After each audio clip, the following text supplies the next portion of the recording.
এখন আমরা পড়ব কোডমিনেন্স অর্থাৎ সহপ্রকটতা। তোমরা প্রকট প্রচ্ছন্নতা সূত্রের একটা ব্যতিক্রম অসম্পূর্ণ প্রকটতা পড়লে,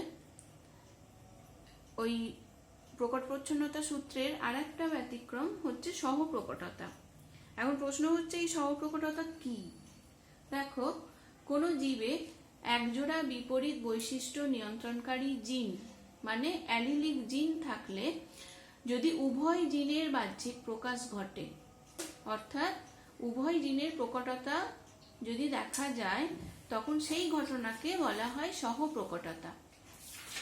সহপ্রকটতার ক্ষেত্রে বিপরীতধর্মী দুটো অ্যালিলের প্রতিটি সমান প্রকাশ ক্ষমতা যুক্ত হয়। মানে কি না, হেটারোজাইগাস কন্ডিশনে বিপরীতধর্মী দুটি অ্যালিলই প্রকাশ পায়। এখন বেশ কয়েকটা উদাহরণ দিয়ে তোমার সহপ্রকটতা সুন্দর বোঝানো যায়। প্রথমেই আমি দেব গরুর লোমের বর্ণের উদাহরণ দিয়ে বোঝাবো আর কি সহপ্রকটতা। তো তোমার বিশুদ্ধ লাল বর্ণের গরুর সাথে যদি বিশুদ্ধ সাদা লোমযুক্ত গরুর ক্রস ঘটানো হয়, তাহলে প্রথম অপত্য জনুতে তোমার যে মানে গরুগুলো জন্মাবে তারা হয় তামাটে বর্ণের, মানে তাদের শরীরে লাল এবং সাদা উভয় প্রকার লোমই হয়। একটু ক্রসে দেখি চলো।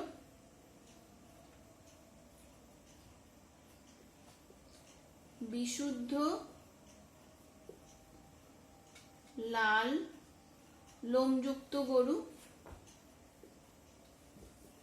তার সাথে বিশুদ্ধ সাদা লোমযুক্ত গরুর ক্রস ঘটানো হচ্ছে। বিশুদ্ধ লাল গরুর মনে করো জিনোটাইপ এটা, আর বিশুদ্ধ সাদা গরুর জিনোটাইপ স্মলার। এটা প্যারেন্টাল জেনারেশন, এখান থেকে গ্যামেট তৈরি হলো এটা, আর এখান থেকে এটা হলো গ্যামেট। এখন এই দু প্রকার গ্যামেটের মিলনে প্রথম অপত্য জেনারেশন যেটা এলো ওটা হচ্ছে সংকর, হেটারোজাইগাস কন্ডিশন। ক্যাপিটাল আর স্মল আর মানে লালের জিন এবং সাদার জিন উভয়ই আছে। এই ক্ষেত্রে F1 জনুর 100% অপত্যই তোমার হচ্ছে তামাটে লোমযুক্ত, তামাটে বর্ণের, মানে লাল লোমের জিন যেটা সেটাও প্রকাশ পেয়েছে, সাদা লোমের জিন তাও প্রকাশ পেয়েছে। এই গরুটার কিছু লোম লাল কিছু লোম সাদা। এখন F1 জনুর এই তামাটে লোমযুক্ত দুটো গরুর যদি ক্রস ঘটানো হয়, তাহলে তোমার এই দু রকম গ্যামেট হবে, তোমরা জানো।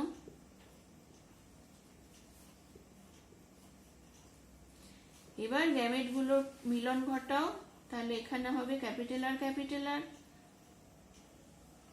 এটা হবে ক্যাপিটাল আর স্মল আর, এটা হবে ক্যাপিটাল আর স্মল আর এটা হবে স্মল আর। তাহলে এটা হচ্ছে তোমার লাল লোমযুক্ত গরু, এই দুভাগ হচ্ছে তামাটে লোমযুক্ত গরু, আর এটা বিশুদ্ধ সাদা লোমযুক্ত গরু। এরা হলো F2 জেনারেশন।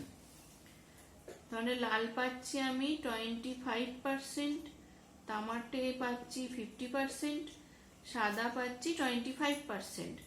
ফিনোটাইপিক এবং জিনোটাইপিক অনুপাত মানে লাল ইস্টু তামাটে ইস্টু সাদা যদি দেখো ফিনোটাইপিক অনুপাত সেটাও 1:2:1। আবার জিনোটাইপিক অনুপাত ক্যাপিটাল আর স্মল আর যদি দেখো সেটাও 1:2:1। তাহলে ফিনোটাইপিক আর জিনোটাইপিক রেশিও একই।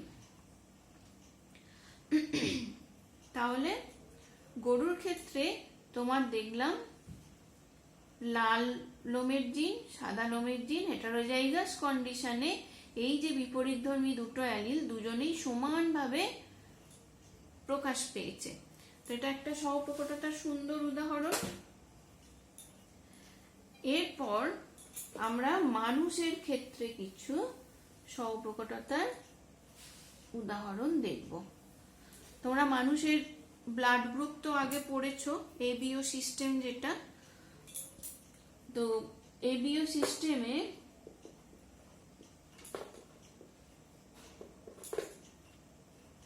এবিও সিস্টেম অনুযায়ী কত রকম গ্রুপ আছে আমার মানুষের ব্লাডের, না তোমরা জানো এ বি, এবি ও। এখন এই গ্রুপের নামকরণটা কিসের ভিত্তিতে হয়, না রক্তে কিরকম অ্যান্টিজেন আছে তার ভিত্তিতে। তোমরা জানো রক্তের অ্যান্টিজেন সাধারণত আরবিসির গায়ে এইভাবে থাকে। দু রকম অ্যান্টিজেন পাওয়া গেছে, এ অ্যান্টিজেন আর বি অ্যান্টিজেন। এ অ্যান্টিজেনটা তৈরি হয় আইএ জিন থেকে, এ অ্যান্টিজেন তৈরি হয়। আর বি অ্যান্টিজেন তৈরি হয় আইবি জিন থেকে, বি অ্যান্টিজেন তৈরি হয়। আর যদি কোনো অ্যান্টিজেন রক্তে না থাকে, হ্যাঁ, যদি কোনো অ্যান্টিজেন রক্তে না তৈরি হয় সেক্ষেত্রে দায়ী আইও জিন। আইও জিন থাকলে রক্তে অ্যান্টিজেন তৈরি হবে না, মানে আইও জিন অ্যান্টিজেন তৈরি করতে পারে না। এখন রক্তে কিরকম অ্যান্টিজেন আছে তার ভিত্তিতে ব্লাড গ্রুপটা কি হবে সেটা দেখো। যদি এ অ্যান্টিজেন থাকে তাহলে গ্রুপ হবে এ, যদি বি অ্যান্টিজেন থাকে গ্রুপ হবে বি, যদি এ বি উভয় অ্যান্টিজেন থাকে তাহলে গ্রুপ হবে এ বি, যদি কোনো অ্যান্টিজেন না থাকে গ্রুপটা হবে ও, মানে অ্যান্টিজেন শূন্য গ্রুপ। এখন এ গ্রুপ বি গ্রুপ এরকম মানুষের জিনোটাইপটা কি হবে সেটা দেখো। এ গ্রুপের যারা তাদের জিনোটাইপ আইএ আইএ মানে হোমোজাইগাস কন্ডিশন হতে পারে অথবা হেটেরোজাইগাস কন্ডিশন, এটাও হতে পারে। বি গ্রুপ যারা তাদেরও এরকম হোমোজাইগাস অথবা হেটেরোজাইগাস কন্ডিশন হতে পারে। ও গ্রুপ যারা তাদের এই হোমোজাইগাস কন্ডিশন, আইও আইও কোনো অ্যান্টিজেন তৈরি হয় না তাই ও গ্রুপ। আর যাদের রক্তে এ অ্যান্টিজেনও আছে বি অ্যান্টিজেনও আছে তাদের জিনোটাইপ এইটা, এ জিনও থাকে বি জিনও থাকে, উভয় জিনই আছে হেটেরোজাইগাস কন্ডিশন। এ জিন থাকার দরুন এ অ্যান্টিজেনও তৈরি হচ্ছে, বি জিন থাকার দরুন বি অ্যান্টিজেনও তৈরি হচ্ছে। তো এখানে উভয় জিনই বিপরীতধর্মী দুটো অ্যালিল অবস্থান করে তোমার দেখো দুটো বৈশিষ্ট্যই প্রকাশ পাচ্ছে। এইটা হচ্ছে মানুষের ক্ষেত্রে সহপ্রকটতার একটা সুন্দর উদাহরণ। আবার মানুষের রক্তে এম অ্যান্টিজেন এন অ্যান্টিজেনও খুঁজে পাওয়া গেছে। তো এম অ্যান্টিজেনের জন্য দায়ী জিন এল এম। এই এল এম জিন হোমোজাইগাস কন্ডিশনে যদি থাকে, জিন এল এম যদি হোমোজাইগাস কন্ডিশনে থাকে তখন রক্তটায় এম অ্যান্টিজেন তৈরি হবে, তখন রক্ত হবে এম শ্রেণীর। যদি এল এন মানে এন অ্যান্টিজেনের জন্য দায়ী জিন হচ্ছে এল এন, এটা হোমোজাইগাস কন্ডিশনে থাকলে এন অ্যান্টিজেন তৈরি হবে, রক্ত হবে এন শ্রেণীর। আর যদি এই কন্ডিশনটা হয় হেটেরোজাইগাস কন্ডিশন, সেক্ষেত্রে রক্তে এম অ্যান্টিজেনও তৈরি হবে এন অ্যান্টিজেনও তৈরি হবে এবং শ্রেণীটা হবে এমএন শ্রেণী। এটাও একটা সহপ্রকটতার উদাহরণ। এম জিন এম অ্যান্টিজেন তৈরি করছে, এন জিন এন অ্যান্টিজেন তৈরি করছে, তাহলে দুজনেই প্রকাশ পাচ্ছে। এটাও একটা সহপ্রকটতার সুন্দর উদাহরণ। মানুষের ক্ষেত্রে আর একটা উদাহরণও দেয়া যায়, সেটা হচ্ছে সিকেল সেল অ্যানিমিয়া। সেটা থেকে সুন্দর বোঝানো যায় সহপ্রকটতা। সিকেল সেল অ্যানিমিয়া তোমরা জানো সেটা কি না, এটা একটা রোগ। এই রোগে কি হয়, আরবিসি কাস্তে আকৃতির ধারণ করে এবং অক্সিজেন পরিবহন করতে পারে না। স্বাভাবিক মানুষের যে হিমোগ্লোবিন তার দেহে থাকে সেটা হচ্ছে HbA। এটা স্বাভাবিক হিমোগ্লোবিন। এই হিমোগ্লোবিনটা তৈরি হয় যে জিনটা থেকে, সেটা হচ্ছে HbA জিন। সে এই স্বাভাবিক হিমোগ্লোবিন তৈরি করে। হিমোগ্লোবিনের মধ্যে তোমরা জানো দুটো আলফা চেন থাকে আর দুটো বিটা চেন থাকে। স্বাভাবিক হিমোগ্লোবিন যথেষ্ট পরিমাণে রক্ত পরিবহন করতে সক্ষম এবং হিমোগ্লোবিন স্বাভাবিক হলে আরবিসিও স্বাভাবিক আকৃতির হয়, অর্থাৎ গোলাকার দ্বি অবতল আকৃতির হয়। এখন এই জিনের যদি মিউটেশন ঘটে তাহলে একটা অন্য জিন তৈরি হয়। সেই জিনটা HbS হিমোগ্লোবিন তৈরি করে। এই হিমোগ্লোবিন কম অক্সিজেন পরিবহন করে, ঠিক আছে, যার জন্য কম অক্সিজেনের প্রভাবে আরবিসি কাস্তে আকৃতির হয়ে যায়। এটা একটা ত্রুটিপূর্ণ হিমোগ্লোবিন। তখনই সিকেল সেল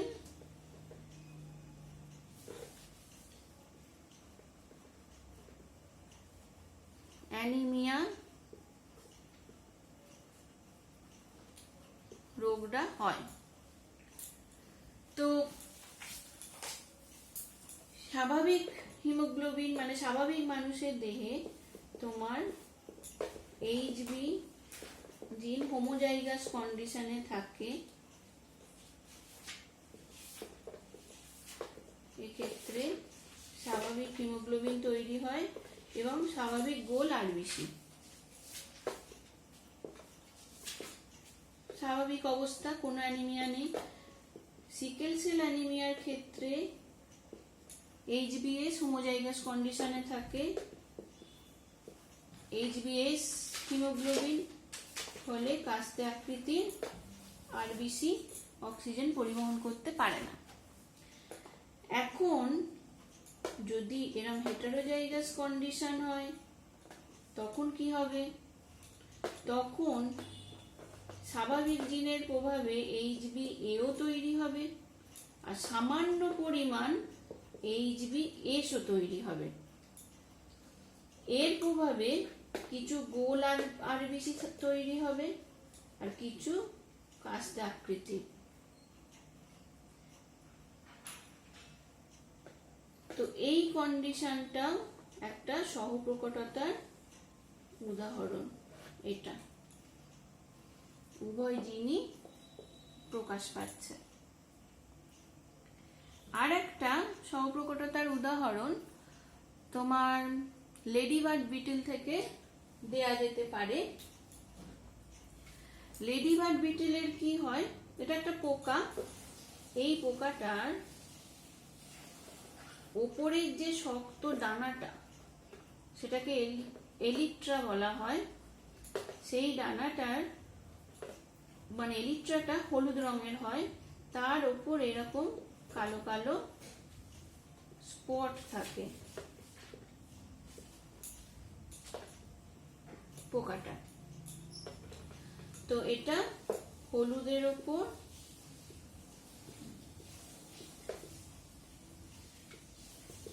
কালো বিন্দু, এইটা একটা বৈশিষ্ট্য, এই বৈশিষ্ট্যের একটা পতঙ্গ হয় লেডিবার্ড বিটেল। আর একটা হয় ওই হলুদের ওপরই তোমার মোটা কালো চওড়া কালো পটি, এরকম পটিযুক্ত একটা থাকে, এটা একটা ক্যারেক্টার। তাহলে এটা হচ্ছে হলুদের ওপর কালো পটি। এইরকম দুটো বিপরীত বৈশিষ্ট্য সম্পন্ন লেডিবার্ড বিটেলের মধ্যে যদি ক্রস ঘটাও তাহলে কি হবে? যে অপত্যগুলো তৈরি হবে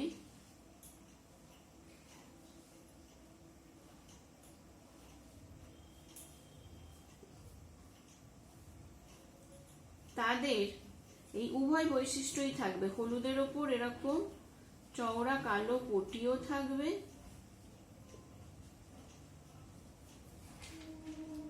আবার এরকম কালো বিন্দুও থাকবে। তাহলে পটিও থাকছে, বিন্দুও থাকছে। তো এটাও একটা কোডমিনেন্সের সুন্দর উদাহরণ। কাদের? লেডি বার্ড বিটেল, এটা একটা পোকা এদের।